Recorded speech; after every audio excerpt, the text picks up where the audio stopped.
অতএব সমগ্র বিশ্ববাসীর উচিত এই মুহাম্মদ সাল্লাল্লাহু আলাইহি ওয়াসাল্লামকে নবী এবং রাসূল হিসেবে গ্রহণ করা, দ্বীন ইসলাম পরিপূর্ণ জীবন ব্যবস্থাকে নিজের জীবন ব্যবস্থা হিসেবে গ্রহণ করা। যদি তাই না করে তাহলে অবস্থাটা কি হবে? অবস্থাটা হবে খ্রিস্টানদের মতো। খ্রিস্টানরা কি করেছিল? খ্রিস্টান সম্প্রদায় যারা হযরতে ঈসা আলাইহিস সালাতু ওয়াস সালামের অনুসারী, জানি তোমরা হযরতে ঈসা আলাইহিস সালাতু ওয়াস সালামের উম্মতদেরকে বলা হয় খ্রিস্টান।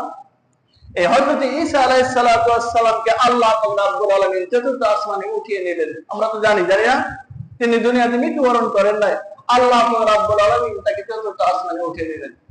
হযরতে ঈসা আলাইহিস সালাতু ওয়াস সালামকে আল্লাহ রাব্বুল আলামিন চতুর্থ আসমানে উঠিয়ে নেওয়ার পরে কিছু কাল অতিবাহিত হয়ে গেল।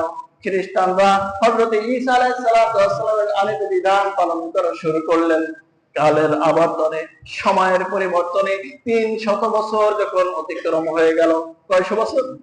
300 বছর যখন অতিক্রম হয়ে গেল, মানুষেরা মূল পথ থেকে আস্তে আস্তে সরতে লাগলো। যেহেতু আর কোন নবী রাসূল নাই, মানুষের সঠিক দিনের পথে অল্প কিছু সংখ্যক আছে, বাকিরা বিপথে চলে গেছে। এই বিপথে যারা চলে গেছে, সঠিক পথে যারা নাই, তারা নতুন নতুন জিনিস আবিষ্কার করায় ব্যস্ত। একদিন তারা চিন্তা করলো 300 বছর পরে ঈসা আলাইহিস সালাতু ওয়াস সালাম আমাদের পয়গম্বর, তাকে আল্লাহ রাব্বুল আলামিন নিয়ে গেলেন। অতএব আমাদের উচিত হযরত ঈসা আলাইহিস সালাতু ওয়াস সালামের স্মরণে কোনো কিছু করা, কোনো কিছু করতে হবে তো নবী রাসূলের জন্য। কি করা যায়? তাহলে তার জন্মদিন পালন করো। কি করব? জন্মদিন পালন করো। এবার যারা আসলে সঠিক পথে ছিল, সত্যি যারা এই দ্বীন ইসলাম মেনে নিয়েছিল, ঈসা আলাইহিস সালাতু ওয়াস সালামের সত্যি যারা অনুসারী ছিল, তারা বাধা দিলেন যে না, এটা করা যাবে না। যেহেতু ঈসা আলাইহিস সালাতু ওয়াস সালাম জীবদ্দশায় এমন কোন বিধান জারি করেন নাই, তার জন্মদিন পালন করেন নাই, করতেও বলেন নাই, এটা আমাদের দ্বীনের ভিতরে নাই, এটা করা যাবে না। যখন এই সঠিক পথের লোকগুলা বাধা দিল, ধর্মযাজকেরা যখন বাধা দিল, কিন্তু যারা অবুঝ, যারা এই ভ্রান্ত আকীদা স্থাপন করার চেষ্টা করছিল, তারা উল্টা প্রতিবাদ করলো। কি বলে প্রতিবাদ করলো? যে দেখো তো, ঈসা আলাইহিস সালাতু ওয়াস সালাম আমাদের পয়গম্বর, তিনি ওফাত গ্রহণ করছেন, তার জন্মদিবসে আমরা তার বাণী নিয়ে একটু আলোচনা করব, আমরা তার আনিত বিধানগুলো একটু বলবো, চর্চা করবো, এটা আমাদেরকে করতে দেবে না। দেখো এটা কোন ধরনের কথা? এখন সাধারণ যারা জনগণ, তারা চিন্তা করলো আসলেই তাই, ঈসা আলাইহিস সালাতু ওয়াস সালাম আমাদের পয়গম্বর, তার আনিত বিধান আমরা একটু পর্যালোচনা করবো, আলোচনা করবো, এটাও করতে দেবে না, এটা কোন ধরনের কথা? যারা হকপন্থী ছিল তাদের মতামত এখানে টিকলো না, যারা অসৎ পথে তাদের মতামতটা প্রাধান্য পেয়ে গেল। শুরু হয়ে গেল হযরত ঈসা আলাইহিস সালাতু ওয়াস সালামের জন্মদিন পালন করা। কি করে সেই দিন? সেই দিন তারা বাইবেল থেকে কিছু আয়াত, কিছু কথা ওই দিন তেলাওয়াত করে করে শোনায়। ধর্মযাজক যারা আছে খ্রিস্টান, তারা ওইটা গির্জায় বসে বসে তেলাওয়াত করে শোনায়, লোকজনে শোনে। এভাবে কিছুদিন চলতে থাকলো। আরো 300 বছর পার হয়ে গেল। কিন্তু দেখা গেল তাদের এই ধর্মের কথা, এই বাইবেলের কথা মানুষেরা শুনতে চায় না, কারণ এর ভিতরে তো তেমন কোনো রসকস আর মজা নাই। দেখা গেল যে যুব সম্প্রদায় এখানে সমবেত হয় না, জ্ঞানী গুণীজন এখানে সমবেত হয় না, সম্ভ্রান্ত পরিবারের মানুষেরা এখানে সমবেত হয় না। তাহলে কি করা যায়? পথটা খুঁজতে হবে। এবার তারা চিন্তা করলো যে শুধুমাত্র ধর্মের কথা এখানে বললে হবে না, এখানে নিজেদের রচিত কিছু কথা, কিছু কাব্য, কবিতা এবং এখানে কিছু বাদ্যযন্ত্রের আয়োজন করা যায়। তারা শুরু করে দিল বাদ্যযন্ত্র এবং কিছু কবিতা আবৃত্তি করা। দেখা গেল এতেও তেমন ফল আসে না। তারা এবার চিন্তা করলো এটাও হবে না, লোকজনকে আকৃষ্ট করতে হলে এবার ষোড়শী যুবতী কন্যাদেরকে দিয়া এখানে নাচ গানের ব্যবস্থা করতে হবে। বলেন নাউজুবিল্লাহ। নাচ গান, বাদ্যযন্ত্র, আর এই সময়ে আধুনিক সময়ের যে খেলাধুলা আছে এগুলোর আয়োজন করতে হবে। এগুলো আয়োজন করে জাঁকজমক যখন করলো, তখন দেখা গেল সর্বস্তরের মানুষেরা এখানে সমবেত হওয়া শুরু করলো। সমবেত হতে হতে কি হলো, এক পর্যায়ে দেখা গেল এখানে মদের ছড়াছড়ি, আর কন্যারা যৌনায়নের শিকার হতে হতে বর্তমান সময় পর্যন্ত চলে আসছে। বর্তমান সময় আপনারা দেখবেন যে 25শে ডিসেম্বর যীশু খ্রিস্টের জন্মদিবস, তারা যে বড়দিন পালন করে, এই দিবসে যত মদ্যপান করা হয়, বছরের অন্যান্য দিনগুলোতে সব দিন মিলেও এত মদ্যপান করা হয় না। শুরু করছিল কি নিয়া? ধর্মের কথা বলবে এই নিয়ে শুরু করছিল। নবী যেহেতু বলে না, দেখুন এর ফলাফলটা কি আসলো। ফলাফলটা বর্তমান সময় পর্যন্ত পৃথিবীর সমস্ত কন্যারা, নারীরা এই দিবসে যতটা তাদের সম্ভ্রম হারায়, বছরের অন্যান্য দিনে এতটা সম্ভ্রম হারায় না। এই দিনে যতটা যৌনতা হয়, যত মদ্যপান হয়, বছরের অন্যান্য দিনগুলোতে এতটা হয় না। এই হলো তার পরিণতি। ঠিক তেমনি ভাবে আমরা যারা রাসূলুল্লাহ সাল্লাল্লাহু আলাইহি ওয়াসাল্লামকে বেশি ভালোবাসা দেখাতে গিয়ে দ্বীনের বহির্ভূত, ইসলামের বহির্ভূত কর্মকাণ্ডে যারা লিপ্ত হয়েছি, যেগুলো মুহাম্মদ সাল্লাল্লাহু আলাইহি ওয়াসাল্লাম থেকে আসে নাই, আল্লাহ রাব্বুল আলামিনের পক্ষ থেকে আসে নাই, তার পরিণতিটা কি? দেখুন, ইতিহাস যদি আমরা দেখি, ভালো করে লক্ষ্য করুন। ঈদ এ মিলাদুন নবী কি পালন করি আমরা? ঈদ এ মিলাদুন নবী। আল্লামা ইবনে খাল্লিকান রাহিমাহুল্লাহু আলাইহি, তিনি একজন বিশিষ্ট মুফাসসির, মুহাদ্দিস এবং ঐতিহাসিক। তিনি বলেন যে আবুল আক্তাব উমর ইবনে দহিয়া নামক একজন ভণ্ড, এই ভণ্ড তিনি দরবারি আলেম দ্বারা ইরাকের তদানীন্তন বাদশাহ আবু সাইদ মুজাফফরউদ্দিন কুকরি 604 হিজরিতে, কততে? 604 হিজরিতে সর্বপ্রথম এই মিলাদুন নবী প্রথা চালু করেন। আমি আবার বলছি, ইরাকের আবু সাইদ মুজাফফরউদ্দিন কুকরি, তার নেতৃত্বে কোন আলেম? তদানীন্তন আলেম হলো আবুল আক্তার উমর ইবনে দহিয়া, একজন ভণ্ড আলেম। তিনি যে ইরাকের বাদশাকে পরামর্শ দিল 604 হিজরি সনে, রাসূলুল্লাহ সাল্লাল্লাহু আলাইহি ওয়াসাল্লাম যেদিন মক্কা থেকে মদিনায় হিজরত করে, সেই দিন থেকে এই হিজরি সন গণনা শুরু। অর্থাৎ রাসূলুল্লাহ সাল্লাল্লাহু আলাইহি ওয়াসাল্লামের ওফাতেরও 550 বছর পরে ইরাকে সর্বপ্রথম এই প্রথা চালু হয়। যে পরামর্শ দিল, কি পরামর্শ দিল? বাদশা, আমাদের নবী মুহাম্মদ সাল্লাল্লাহু আলাইহি ওয়াসাল্লাম দুনিয়া থেকে চলে গেছেন, তার জন্য তো আমাদের কিছু করার দরকার। ওই খ্রিস্টানের মতো কি করার দরকার? তার জন্মদিনে তার জীবনী, তার ইতিহাস নিয়ে একটু আলোচনা করার দরকার, কোরআন হাদিস নিয়ে একটু গবেষণা করার দরকার। অনুমতি পেয়ে গেল, শুরু হয়ে গেল। ইরাকের মুসলিম শহরে সর্বপ্রথম এই মিলাদ কিয়াম এভাবে শুরু হয়ে যায়। কত সালে? 604 হিজরিতে। কততে? রাসূল সাল্লাল্লাহু আলাইহি সাল্লামের ওফাতেরও 550 বছর পরে। এরপরে চলতে লাগলো, শুরু হয়ে গেল ইরাকে। এভাবে চললো আরো 600 বছর। কত বছর? 600 বছর, অর্থাৎ 1204 হিজরি সাল পর্যন্ত। রাসূলুল্লাহ সাল্লাল্লাহু আলাইহি ওয়াসাল্লামের ওফাতের 1150 বছর পর আবার শুরু হয়ে গেল। কি শুরু হয়ে গেল?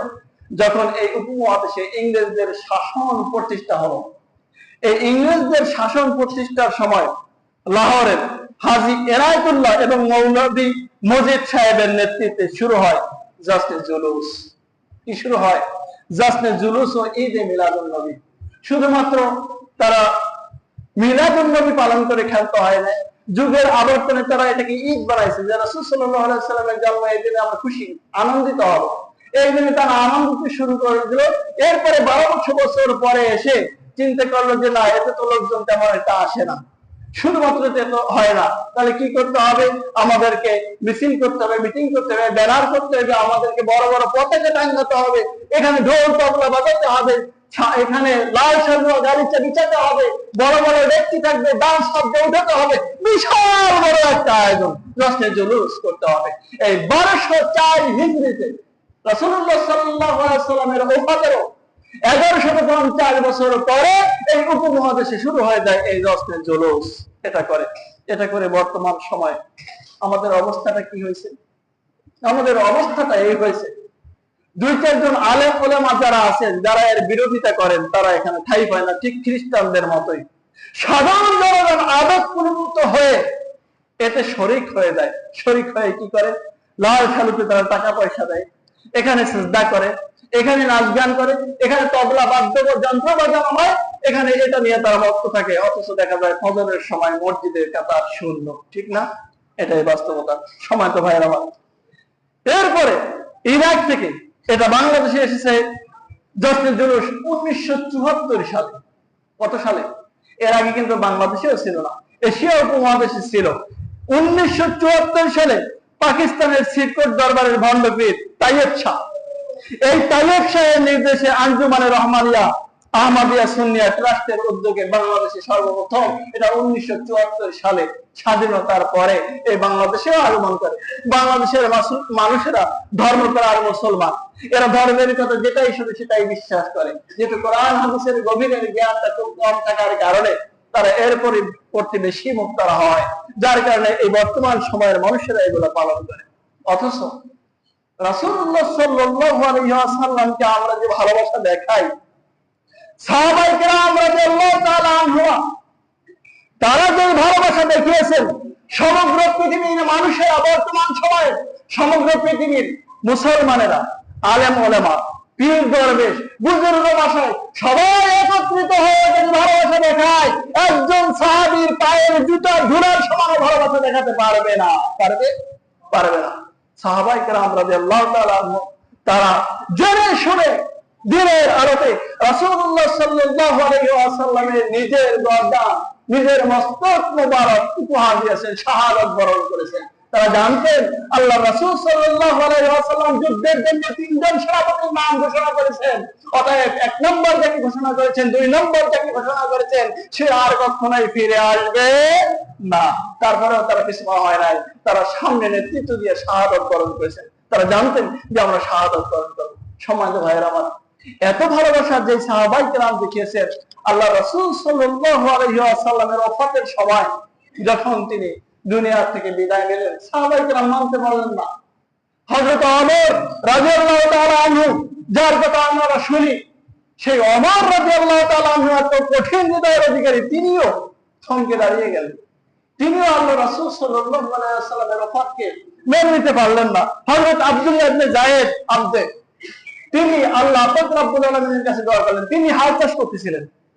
এমন সময় যখন সংবাদ এলো আল্লাহ রাসূল সাল্লাল্লাহু আলাইহি ওয়াসাল্লাম দুনিয়া থেকে বিদায় নিয়েছেন, তিনি সাথে সাথে আল্লাহ পাক রব্বুল আলামিনের কাছে দোয়া করলেন, আল্লাহুম্মা যাব বাসারি হাত্তা লা আরা বাদা হাবিবি সাল্লাল্লাহু আলাইহি ওয়াসাল্লাম আদান ফাকাফা বাসারাহু ওয়াস্তাজাবা আল্লাহু দুআহু। হযরত আব্দুল্লাহ ইবনে যায়েদ রাদিয়াল্লাহু তাআলা আনহু আল্লাহ পাক রব্বুল আলামিনের কাছে দোয়া করলেন, আয় আল্লাহ তাআলা, যে মুহাম্মদ সাল্লাল্লাহু আলাইহি ওয়াসাল্লাম দুনিয়া থেকে ওফাত গ্রহণ করেছেন, যে মুহাম্মদ সাল্লাল্লাহু আলাইহি ওয়াসাল্লামকে আমার এই দুইটি চক্ষু দ্বারা আমি আর দেখতে পারবো না, এই দুইটি চক্ষু দ্বারা পৃথিবীর আমি আর কোনো কিছুই দেখতে চাই না। আয় আল্লাহ তাআলা, সর্বশেষ থেকে মুহাম্মদ সাল্লাল্লাহু আলাইহি ওয়াসাল্লাম, এরপরে আর কিছুই দেখতে চাই না। অতএব আয় আল্লাহ তাআলা, তুমি আমাকে অন্ধ বানায়া দাও। বলি আল্লাহু আকবার। আল্লাহ পাক রব্বুল আলামিন তার দোয়া কবুল করলেন, সাথে সাথে তিনি অন্ধ হয়ে গেলেন। সুবহানাল্লাহ। এত ভালোবাসা ছিল, মুহাম্মদ সাল্লাল্লাহু আলাইহি ওয়াসাল্লামকে দেখতে পারবো না, অতএব দুনিয়ায় আমি আর কোনো কিছুই দেখতে চাই না। ভাইরা আমার, হযরত আবু বকর রাদিয়াল্লাহু তাআলা অনুমতি দিয়ে ঘরের ভিতর প্রবেশ করলেন। আল্লাহ রাসূল সাল্লাল্লাহু আলাইহি ওয়াসাল্লামের চেহারা মুবারক থেকে কাপড় সরায়া রাসূল সাল্লাল্লাহু আলাইহি ওয়াসাল্লামের কপালে চুমু খেলেন। বারবার চুমু খেয়ে বললেন, আল্লাহ পাক রব্বুল আলামিন চিরন্তন চিরঞ্জীব, আর তুমি মুহাম্মদ সাল্লাল্লাহু আলাইহি ওয়াসাল্লাম, তুমি দুনিয়া থেকে ওফাত গ্রহণ করেছো, তুমি তো চলেই যাবে, দ্বিতীয়বার মৃত্যু হবে না, মৃত্যু তো একবার, তুমি চলে যাবে, এটাই বাস্তব। সুবহানাল্লাহ। আবু বকর রাদিয়াল্লাহু তাআলা এই কথা বলে বাহিরে আসলেন। এসে হযরত ওমর রাদিয়াল্লাহু তাআলা আনহুর অবস্থা দেখে হযরত ওমর রাদিয়াল্লাহু তাআলা আনহুকে লক্ষ্য করে হযরত আবু বকর রাদিয়াল্লাহু তাআলা বললেন, ওমর রাদিয়াল্লাহু তাআলা, কোরআনের ওই আয়াত কি তুমি জানো না? আল্লাহ রাব্বুল আলামিন সূরা জুমারের 30 নম্বর আয়াতে বলেছেন, ইন্নাকা মাইয়াতুন ওয়া ইন্নাহুম মাইয়াতুন। নবী, আপনি নিশ্চয় মৃত্যুবরণ করবেন, কারণ আপনার পূর্বে কাউকে তো চিরন্তন করা হয় নাই, সবাইকে মৃত্যু দেওয়া হয়েছে, সবাই তো মারা গেছে। ও ওমর, তুমি কি এই কথা জানো না? হযরত আবু বকর রাদিয়াল্লাহু তাআলা আরো বললেন, কুরআনুল কারীমের আল্লাহ রাব্বুল আলামিন জানায় দিলেন, মা জাআলনা লিবাশারিন মিন ক্বাবলিকাল খুলদা আফা ইন ফাহুমুল খালিদুন। আল্লাহ রাব্বুল আলামিন বলেন, তোমার পূর্বে যত মানুষ দুনিয়ায় এসেছে কাউকে আমি চিরঞ্জীব করি নাই, কাউকে আমি চিরঞ্জীব করি নাই। অতএব তুমি যদি মৃত্যুবরণ করো, তোমাকে যারা অনুসরণ করে তারা কি পূর্বে অবস্থায় ফিরে যাবে? না, বরং তোমার মৃত্যু হবে। হযরত আবু বকর রাদিয়াল্লাহু আনহু বের হয়েছে, জনসাধারণের উদ্দেশ্যে ছোট্ট একটি ভাষণ দিলেন। হযরত আবু বকর রাদিয়াল্লাহু তাআলা বললেন, মান কানা মিনকুম ইয়াবুদু মুহাম্মাদান ফাইন্না মুহাম্মাদান ক্বাদ মাত। হযরত আবু বকর রাদিয়াল্লাহু তাআলা বলেন, তোমাদের মধ্যে যারা মুহাম্মদ সাল্লাল্লাহু আলাইহি ওয়াসাল্লামের ইবাদত করতা তাদের জেনে নেওয়া উচিত মুহাম্মদ সাল্লাল্লাহু আলাইহি ওয়াসাল্লাম মৃত্যুবরণ করেছেন। তিনি কি করেছেন? মৃত্যুবরণ করেছেন। ওয়ামান কানা মিনকুম ইয়াবুদুল্লাহ ফাইন্নাল্লাহ হাইয়ুন লা ইয়ামুত। আর তোমাদের মধ্যে যারা আল্লাহ পাক রব্বুল আলামিনের ইবাদত করতা তাদেরও জেনে নেওয়া উচিত আল্লাহ পাক রব্বুল আলামিন শুধুমাত্র চিরন্তন আর চিরঞ্জীব। শুধু আল্লাহ তাআলা চিরন্তন আর চিরঞ্জীব। আর মুহাম্মদ সাল্লাল্লাহু আলাইহি ওয়াসাল্লাম তিনি মৃত্যুবরণ করেছেন। আল্লাহ তাআলা এই কথা বলে তিনি আল্লাহ পাক রব্বুল আলামিনের কোরআনের আয়াত ঘোষণা করলেন, ওমা মুহাম্মাদুন ইল্লা রাসূলুন ক্বাদ খালাত মিন ক্বাবলিহির রাসূল। আল্লাহ পাক রব্বুল আলামিন বলেন, মুহাম্মদ সাল্লাল্লাহু আলাইহি ওয়াসাল্লাম আল্লাহর পক্ষ থেকে প্রেরিত রাসূল ব্যতীত আর কোনো কিছুই নাই। তার পূর্বে অনেক রাসূলগণ দুনিয়া থেকে বিদায় গ্রহণ করেছেন। আফা ইম্মা তাআও কুতিলাম ফালাবতুম আলা আকাবিকুম ওয়া মান ইয়ানকালিব আলা আকিবাইহি ফালান ইয়াদুররাল্লাহা শাইআ। অতএব তোমাদের নবী মুহাম্মদ সাল্লাল্লাহু আলাইহি ওয়াসাল্লাম যদি মৃত্যুবরণ করেন অথবা নিহত হন তাহলে কি তোমরা তোমাদের পূর্বের অবস্থায় ফিরে যাইবা? তিনি যদি মৃত্যুবরণ করেন অথবা শাহাদাত বরণ করেন, তাকে কেউ মেরে ফেলে, তাহলে কি তোমরা পূর্ব অবস্থায় ফিরে যাবা? কখনোই নয়। আমি যেই ডিসিশন দিছি, আমি যেই সিদ্ধান্ত দিছি মুহাম্মদ সাল্লাল্লাহু আলাইহি ওয়াসাল্লাম মৃত্যুবরণ করবে, এর উপরে যদি তোমরা থাকো তাহলে আমার পক্ষ থেকে তোমরা পুরস্কার প্রাপ্ত হয়ে যাবা। বলে সুবহানাল্লাহ।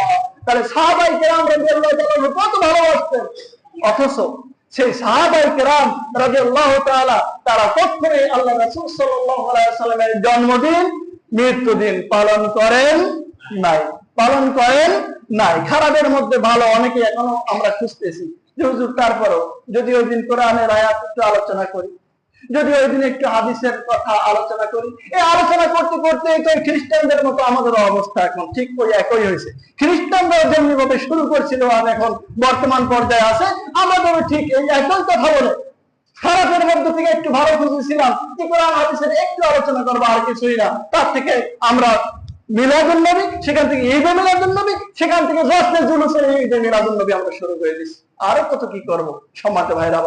অতএব আমাদেরকে বুঝতে হবে যে সাহাবায়ে কেরাম রাদিয়াল্লাহু তাআলা আনহু তাদের থেকে আমরা বেশি ভালোবাসতে রাসূল সাল্লাল্লাহু আলাইহি ওয়াসাল্লামকে পারি নাই।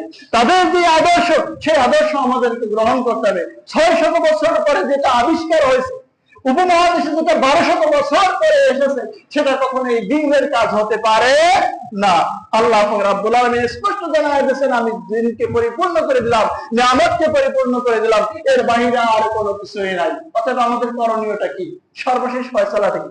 সর্বশেষ ফয়সালা হলো এটা, আল্লাহ পাক রব্বুল আলামিন বলেন, মা আতাকুমুর রাসূল ফাখুযুহু ওয়া মা নাহাকুম আনহু ফান্তাহু।